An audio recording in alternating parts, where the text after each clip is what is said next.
The time I found an old, empty house in the woods. A few years ago, I went on a solo hike through the woods near my house. I love hiking alone. It's peaceful and gives me time to clear my head. On this particular hike, I decided to explore a less-known trail that branched off the main path. After about an hour of walking through dense trees, I stumbled upon something unexpected, an old, weathered house. It wasn't a cabin or anything that looked like it belonged in the woods. It looked like someone had just abandoned it years ago. The windows were boarded up, and the front door was cracked open just a little bit. I got closer, curiosity getting the best of me. The air felt thick, and the hairs on the back of my neck stood up, but I ignored it. I knocked on the door, just in case someone was inside. No answer, so I pushed it open. Inside was eerie, like the house hadn't been touched in decades. Furniture was covered in thick layers of dust,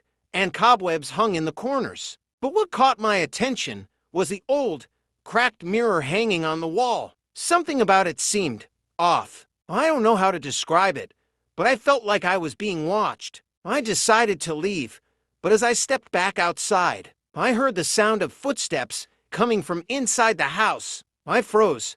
The footsteps weren't coming from upstairs or anywhere else in the house. They were coming from the floor behind me, the same one I'd just walked out of. I turned, heart pounding, but the door slammed shut with a loud thud. I ran. I don't know who or what was in that house, but I never went back. A week later, I tried to find the place again, but no matter how far I walked into the woods, I couldn't find it. It was as if the house had vanished completely.